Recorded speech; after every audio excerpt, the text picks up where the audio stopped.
Welcome to the Entrepreneur Forum podcast. Today we have the spectacular Michael Klepacz, and I am super excited to hear all about what we're affectionately referring to as Sustainability 101. How are you this morning, Michael? I'm very well. How are you? I am good, thank you. I am so glad that you're here because I know nothing about sustainability, and I'm thrilled that you're going to start us right from the very beginning. So, even before we get into it, you have an amazing history also. Do you want to tell us a little bit about yourself? Yeah. So I was born and raised in Toledo, Ohio, and I was in the aviation career for a long time. I actually was president of my class and was in one of like 50 schools nationally that taught high school kids how to be aircraft mechanics. Um, Yeah, it sounded super cool leading up to it, like you found out about it in like the seventh or eighth grade, and then you started it your sophomore year. But so after like 2+ years of build up and being excited about getting out into the world and making $40 an hour as an 18-year-old, during my second week of my first year of that school, 9/11 happened and destroyed the aviation industry. Oh, Yeah. wow. So yeah, these like super good promising jobs just crumbled to bits like the Twin Towers. And these $40 an hour jobs went down to like $10 an hour jobs. And so 3 years later, it still hadn't recovered yet. So I joined the Air Force. And then I spent 3 years, 3 months, and 16 days in the Air Force. And 3 months yeah, and 16 days. It's very but specific. that's what it says on the paperwork. All veterans know their exact day Thank for you sure. very much for your service. We Thanks. truly appreciate Welcome. it. Yeah. And then after that, I just kind of bumbled around for a while, and now I've been in Poland for a long time, and I did the math, in like 6 years I will have been here just as long as I was in my hometown.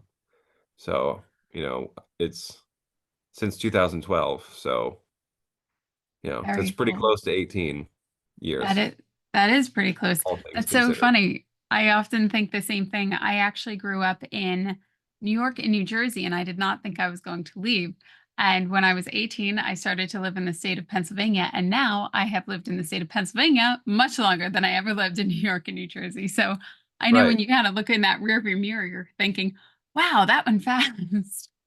Yeah. Yeah, yeah. It kind of makes you, like, so like when I was in California, I was like the Ohioan, you know, and then you get back to Ohio, but you're older and you're different now, so you don't really fit there.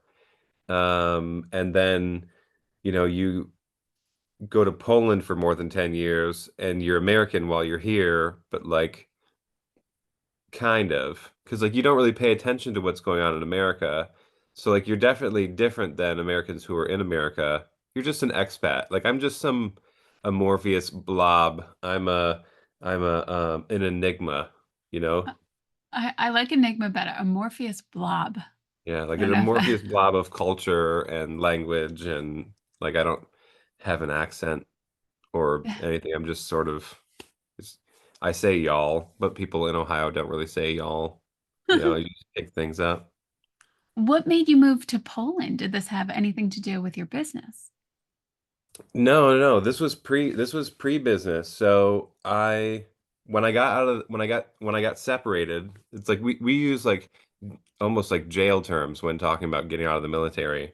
Like when are you getting out and things like that. So when I got out, when I separated, um, so I was medically retired from the Air Force, and I thought I was going to go to school to be a chiropractor, because chiropractic kind of really helped me out, like post injury, from the Air Force. And so like it just seemed like a noble profession. But then I kind of realized that I would finish school when I was old, like when I was 30, and like this is like a 21-year-old thinking about 9 years in the future. Like 9 years is a lot of years to a 21-year-old person. I completely agree how our Yeah. perception of our own age and time shift is Yeah. wild.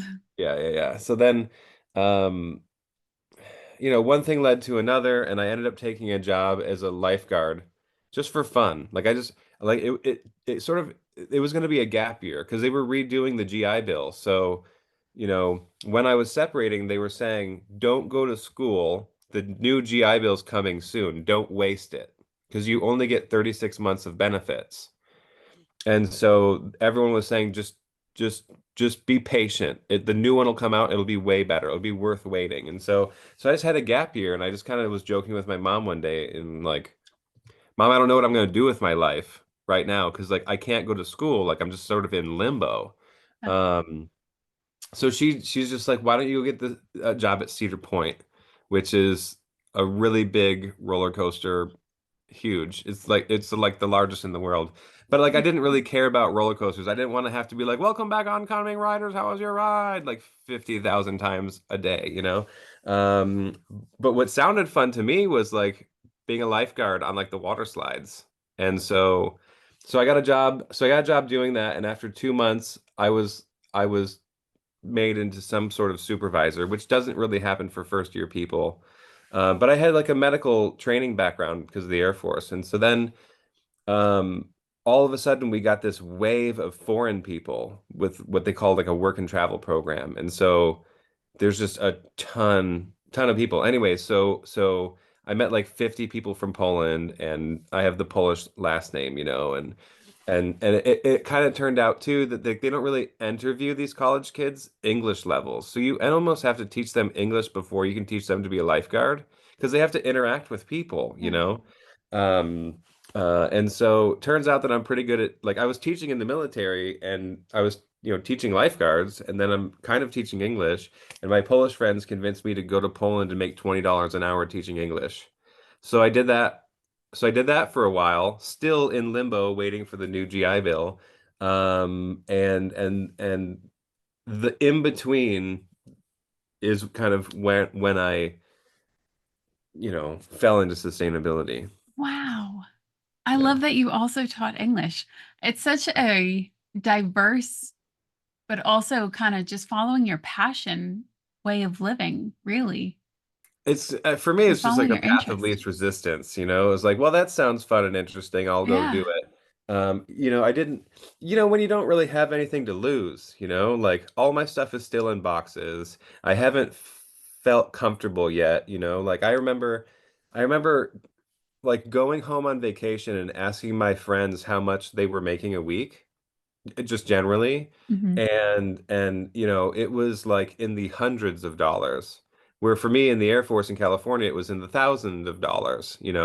And I was like, how am I going to move back to Ohio and learn how to live off of such little amount of money? Now granted, the cost of living is completely different. Like Ohio's done it right. We're like in the top 10 GDP and in the bottom 10 cost of living, so Ohioans kind of got it figured out, but um you know it is what it That's is. yeah, very awesome. I love that you were even thinking about it in from that perspective and noticing what your friends and being curious about what your friends were doing and then notice what was working for you. Path of least resistance. You gotta love that. That's great. Yeah.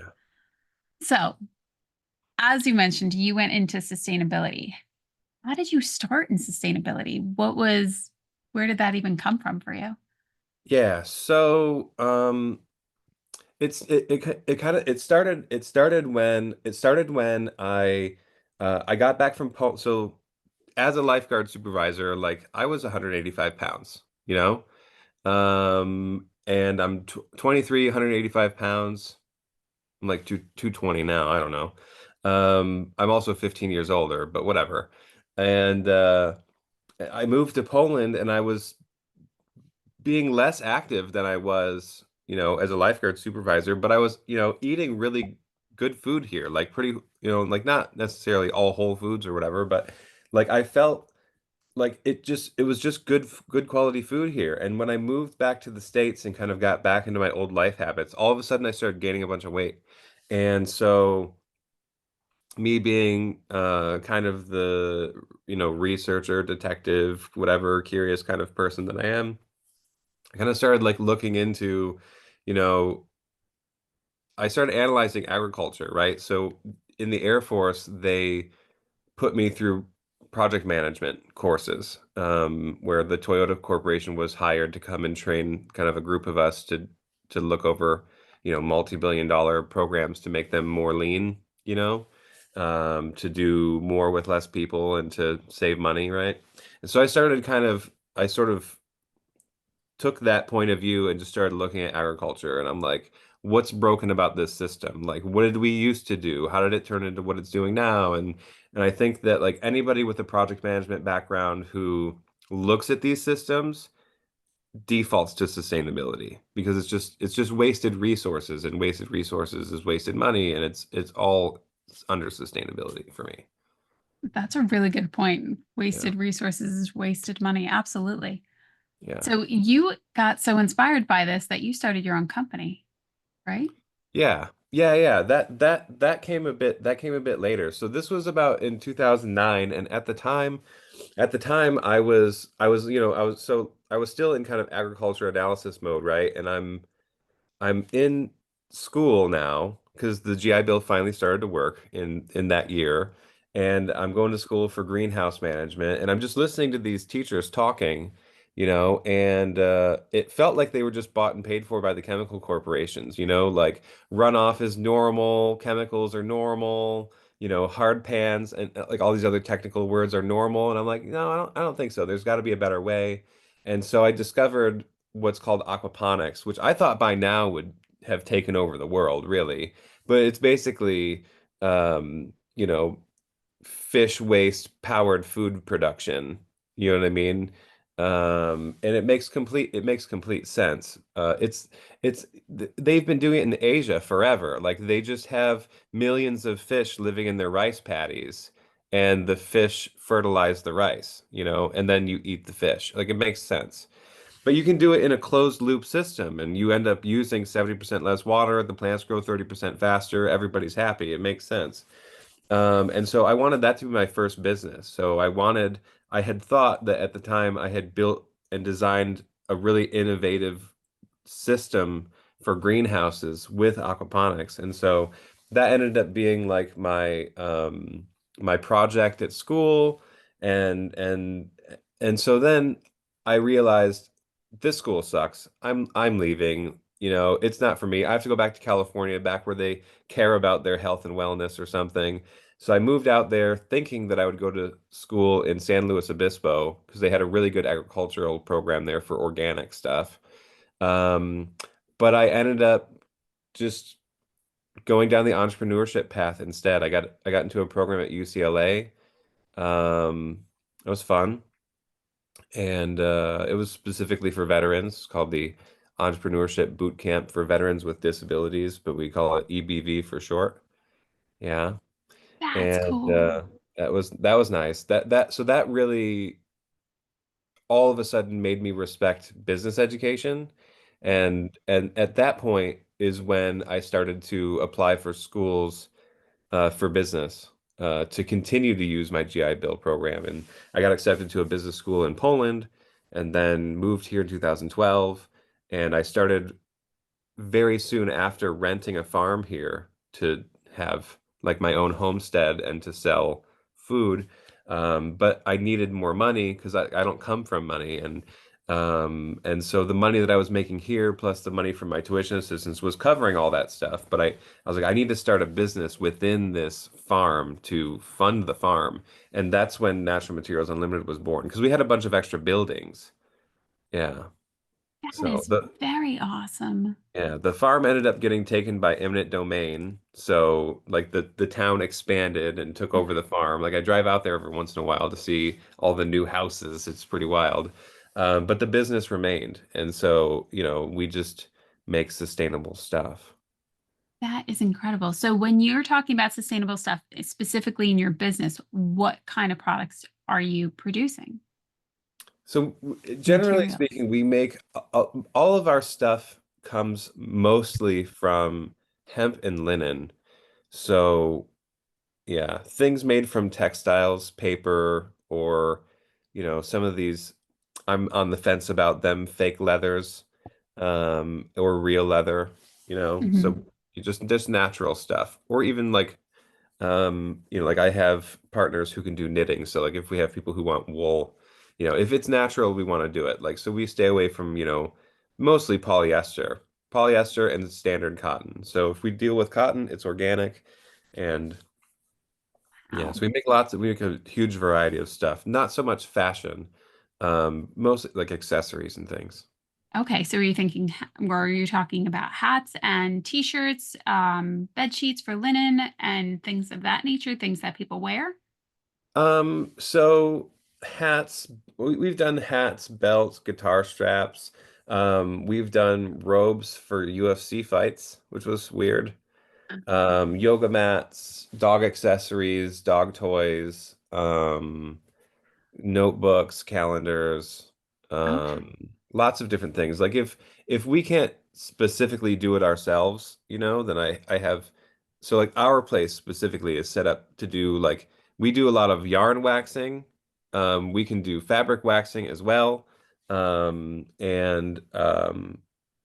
heavy duty sewing mostly. So like the machines we work on are meant for like sewing shoes and leather and other things like that. So like a lot of the lightweight stuff like t-shirts and pillowcases and stuff, they get done off site with different machines. Okay. So Yeah. what is something that you love to produce? Can you walk us through the process of what that would look like on an everyday basis or on a Yeah, specific I day think basis? something simple that people can kind of wrap their mind around is um a dog collar, right? Okay. So, a dog collar, I get hell for some of it because we use a plastic buckle, right? So it's like it's an eco-friendly product with a plastic buckle. People are like, well, why don't you use the metal one? And so Mhm. but if you look at the whole thing, if you look at, you know, let's just say you have a customer who wants a dog collar and they're like, I want the best dog collar. Well, we end up buying five crappy dog collars from Amazon and five-star products from Amazon. And we just sit and look at it and we go, okay, if we're going to use premium materials, how can we make it better so that, because we're not trying to make a $10 dog collar, a $5 dog collar, like it might cost us a few dollars in materials and labor just to produce, let alone the profit margin that we want to have to sell it to the person, the brand. Anyway, so then the brand might end up selling this collar for 20 bucks, 25 bucks, depending on the size or whatever. But yeah, we walk them through the materials that we want to use, so in our case it would be like a webbing. So the strap itself is the technical term is webbing. Okay. um, and so we have woven webbing made from linen or hemp. And so they can choose, hemp or linen, natural or dyed. And then we walk them through the different, hardware. We just send them catalogs of hardware that's available through our suppliers. Um, and then, we figure out a sizing chart, right? So like most people don't really think about it, but like small overlaps with medium and medium overlaps with large as far as, dog sizes go. So Hmm. like a small might be, I'm just gonna make up numbers, but like 8 to 14, and the medium would be like 12 to 20, and the large would be 18 to whatever, 30 or something. Hmm. So there's overlap. Um, and then from there it's all about assembling, right? And so for us, it really comes down to efficiency because I don't pay people by the hour. I pay people by the unit. And so what I will do is and I've been doing this a lot lately. So I've been sewing a lot myself. We're working with a new material, which is a weird material, and it's supposed to be like a pretty earth-friendly material. I don't remember the name of it off the top of my head, but it's a little bit slippery, and we have to go slower. So like our sewing machines can do like whatever 2,000 stitches a minute or something, which this material you have to run it at like 300 or 400 stitches a minute. So it's because it's slippery, because Hmm. the foot of the sewing machine can't grip it. And so I'm trying to figure out the best standard operating procedure for how to sew these together and just be efficient because, you know, when you're doing piecework, you want someone, in our case, to be able to make 10 euros an hour working at a good pace, but if they're super good at their job, meaning they work faster, then they'll make more than that. But if they aren't so great at the job, then they'll at least never make less than minimum wage, which is illegal. And so, yeah, it's about taking the design, figuring out the A through Z process. Like I joke with people that like I can turn, lighting a cigarette with a match into a 50-step process. You know what I mean? Like you really can, Um, I'd prove it, but it would take too long, and people would be bored. But yeah, so you literally with a stopwatch, and you're looking at every single step, and you're trying to figure out the best movements, and so it's kind of assembled as you go, like you have a machine cutting the webbing to you just program it and it spits out pieces of webbing, and then you have one person putting on the first piece of hardware, the next person sews that piece of hardware in place, another person, and then it's like can be like an assembly line, but it Mhm. depends on the product. So Yeah. I don't know if I answered your question well, Well, but I it's really think that's quite interesting though, because you're quite the detective at efficiency. yeah, well that's where you can save money. If you're going to use premium materials, you save money on efficiency. Okay, premium materials help you save money on efficiency. Yeah. Nice. I like that. And I was actually wondering if people were thinking they want more sustainability, and it always comes down to yes, we want sustainability, but also what's the price involved in it? How do you help people navigate that situation, especially when they're saying, I want to work with you, but there's also a budget that we're wanting to focus in on? Yeah, so the favorite example that I want to give and that I give to people recently, because this was kind of a bummer for me. Have you ever seen those those circular meditation pillows that are filled with seeds? Hmm. Yeah. So it's buckwheat seeds, um, and it's buckwheat shells, right? So the buckwheat itself goes to make porridge or grits or whatever.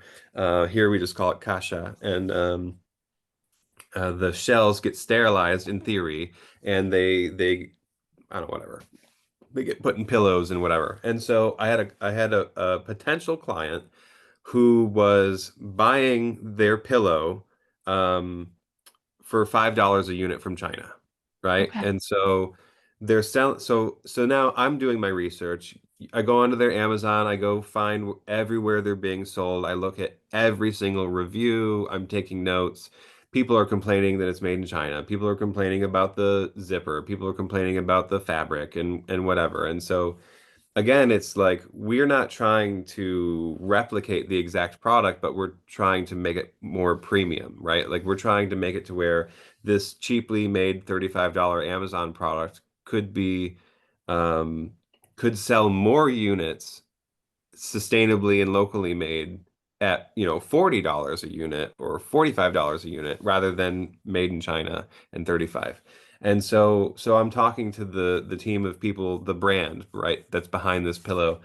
And I'm asking them after doing they didn't know I did all this research, but I'm asking them all these questions like, and I have a sample in hand. It's like, okay, I've weighed how much the buckwheat hulls are, so I know how much I would have to pay, to fill 10,000 pieces. I know how many tons of buckwheat shells I need to buy. They told me a bunch of horror stories. Like some of their pillows came with like bugs in it, because it wasn't properly sanitized, or like the zippers weren't sewn in place correctly, or the fabric was too cheap. And it's like if you sit on this thing 10,000 times, it's going to burst eventually. So I just told him, I said, look, I said, let me guess, you're buying it for 5, you're paying X for shipping, you're paying X for import, you're paying X VAT and X duty, and probably by the time it gets to you door to door, you're probably paying around 11 a unit. And they're like, yeah, that's about right. And so you buy it for 5, but by the time you get it, it's 11. And I told him, I'm like, I can get you, certified, sterilized shells, like with a certificate from Europe, where there's European standards. We can do, a really nice linen on the outside, a good, thicker organic cotton on the inside, and better quality zippers. And I can probably give it to you before delivery for $12 a unit. You know what happened? He didn't respond to my email. Aw. And so that happens. So that happens. There are some brands who are just so focused on, you know, because it's wasting a dollar, it's losing a dollar. And so people can be so focused on this loss, they're not focused on the possible gain. Yeah. You know what I mean? And I think Hmm. that's where we are a lot with sustainability. A lot of people think that like sustainability is a step backwards when it could be a leap forward, you Very know? much so. Yeah. Um, and like well, like my dad used to say with tools, right? So I come from a family of mechanics, buy it nice or buy it twice, Oh, that's a good one too. Buy it right? nice or buy it twice. Yeah. And that's true. It's true with socks, it's true with t-shirts, it's true with shoes, it's true with hats. You know what I mean? Like I have 20-year-old jeans and they're back in fashion now, and they're still fine because like you don't buy $20 jeans, you buy $100 jeans. Hmm. But then you only have 3 pairs instead of 10, you Yeah. know? So you just spend your money differently, Yeah. I Very much guess, so. to be sustainable. Well, that, and then you invest it differently because look at in that initial investment. And I always think you pay twice. You pay twice. You pay for the money, but then you also pay for the time. So the time that was involved in that initial look at the time that you've gained from that initial purchase. That's pretty impressive. Yeah. I love that story. I'm so sorry that they didn't come back to you. I mean, it happens all the Sorry. time, it's Oh. it's fine. And I got a meditation pillow out of it. Well, there you go. So, what else goes into your creative process? Do you look at things constantly? You can tell that you're very dynamic in your thinking and you see so many different perspectives. So, when you're looking at something, are you naturally thinking, how can I make this better? Or are certain things a part of your process? Um, yeah, for me, like the number one question is always, can this be economically viable? And so like for example, like I don't charge people for the consulting part. You know what I mean? Like Mhm. I could spend whatever 40 hours researching a product for a client that might just tell me no. And I've learned how to dial that back a bit, like I've learned how to be more efficient with it and maybe not really put my heart and soul into something that is probably going to be a no. Or like these days I'm way more emboldened just to bluntly say, what is your budget for this project? You know what I Mhm. mean? And if someone's Experience. like, oh, I only have $5,000, and I'm like, well, you really can't buy much material with 5 grand. Like, I mean, 5 grand's a lot of money. You Mhm. know what I mean? But when you're talking about, if you want a shirt, like the shirt that you're wearing comes in Mhm. 5 different sizes and in 5 different colors. And if you want to produce one of each of that, it's 25 shirts.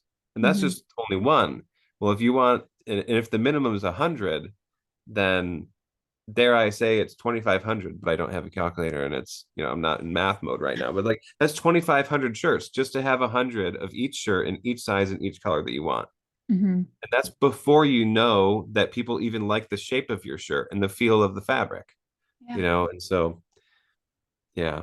I don't actually remember your question. No, What was you your said, is question? it economically viable? That's how you just Oh, decide if it's worth putting in the time and the energy into that yeah. Well, process. because like part of the detective work is looking at like you look at the whole spectrum of price. You know what I mean? Like you look at like let's just say a purse, you know.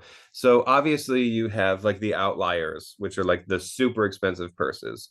Well, you don't think about those. Like Mhm. you're like the brand you're working with is not Louis Vuitton, unless it is. Like I've had Bentley called me before, which was Mhm. crazy.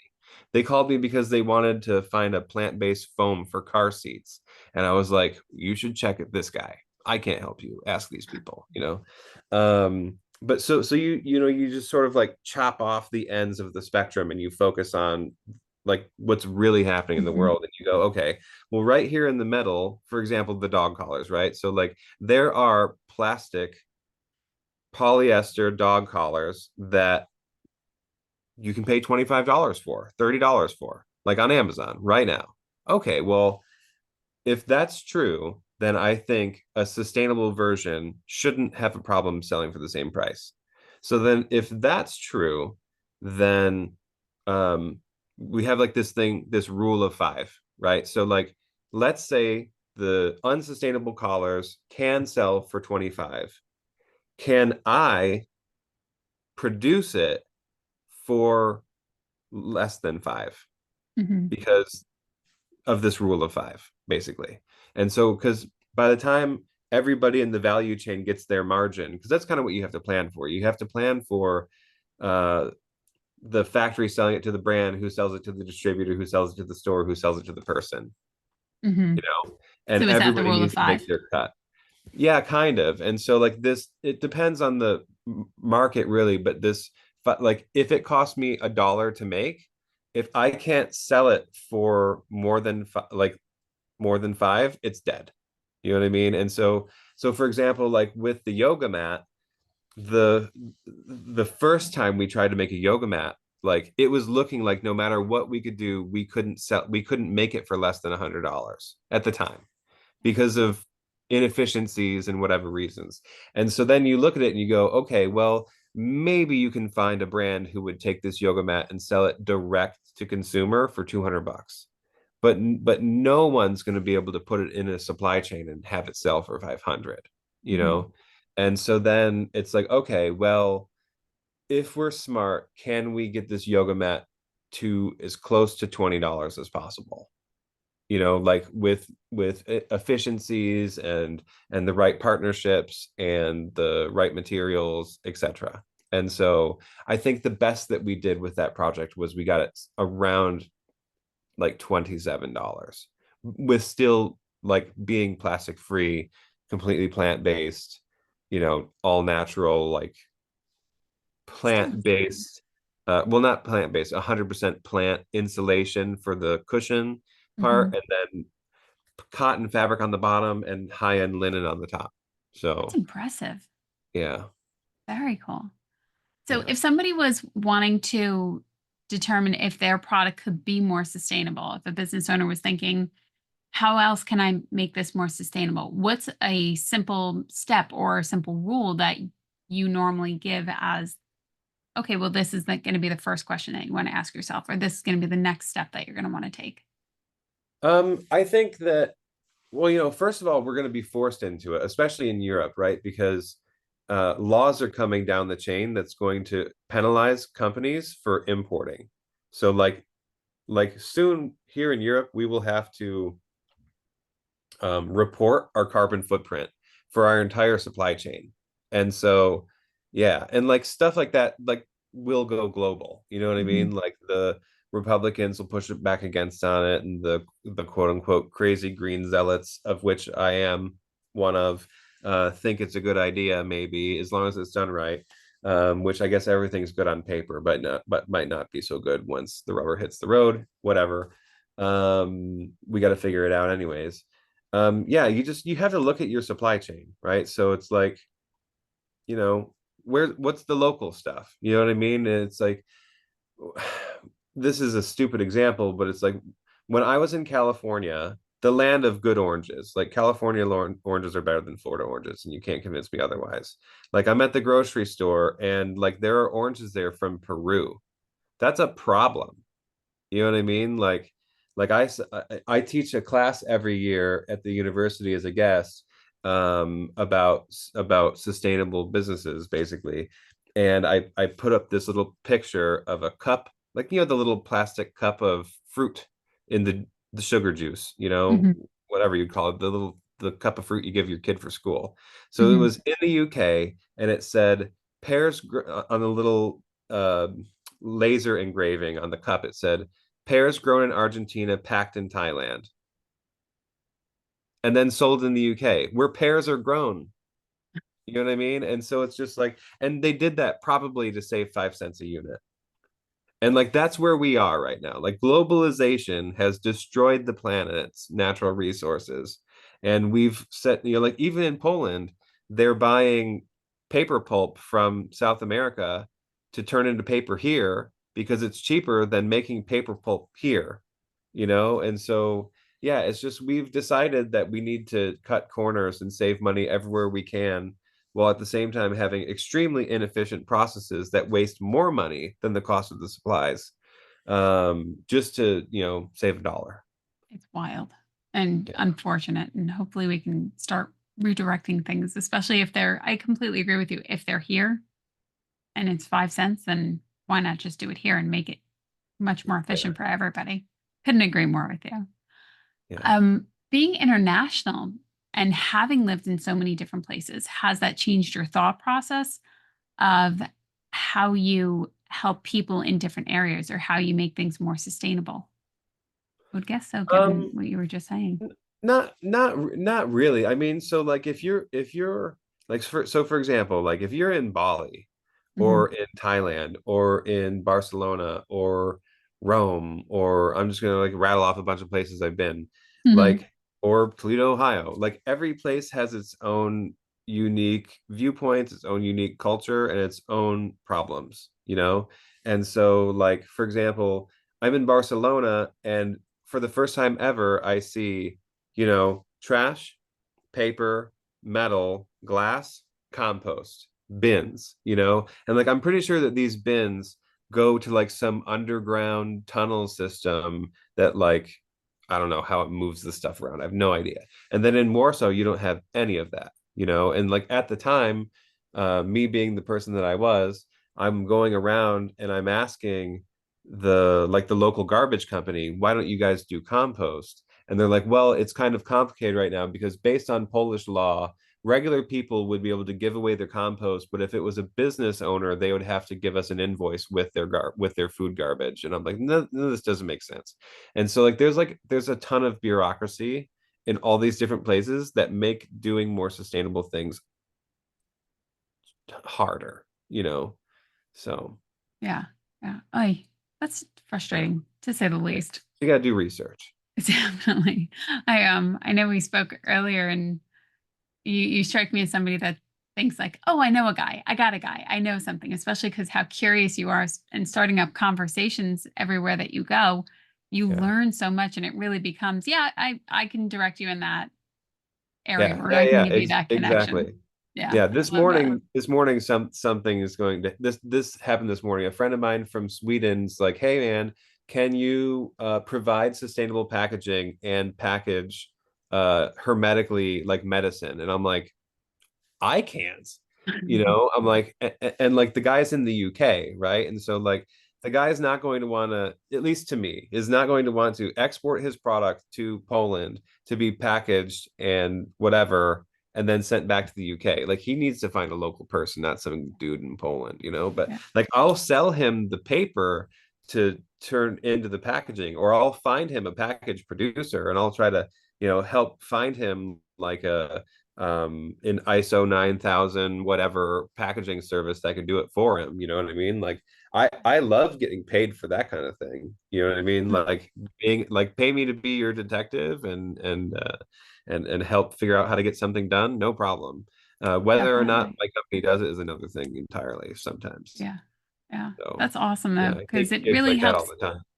It also helps you keep that expansion and figuring out how else you can connect with other people and offer so many things in such different ways. And then also, thankfully, keeping a roof over your head because that is the most important is making sure that you can pay your bills and then also help other people.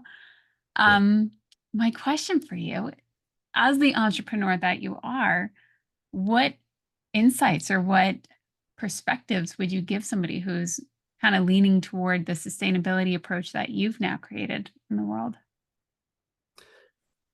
I would say find mentorship, Mhm. find I don't want to say like clubs or maybe associations. I don't know. There's an association for everything. You know what I mean? And so find associations or whatever in the niche that you're kind of leaning towards and like learn about it as much as you can. And just kind of jump into it because, you know, right now, even I don't even know how to describe whatever's happening to the economy right now. The fact is that regardless of economic situations, investing in sustainability is really not slowing down. So Keep leaning into it, that's keep fine. looking at it. Yeah. Yeah. Awesome. there anything else you'd like to share? Anything other awesome stories? And I know you're chock full of stories, so I don't know. I don't know. I have a lot of stories. No, not um, really. I don't think so. what are you looking forward to most in the future about your product, about your company? Um, sustainable profits is always good. I'm always joking about those. Um, but in general, like if the sustainable people get what we want, then longevity, like getting our lives back would be nice. Healthier planet, healthier people. That sounds Love good. that. Sounds reasonable. Mm, It doesn't sound radical at all yeah, to, want to have less dead zones in gulfs around the world and less microplastics and less cancer causing nonsense. Um, so, I like that. Healthier it'd be planet, great. healthier world. Yeah, very much so. Or a healthier planet, healthier people. Yeah. Awesome.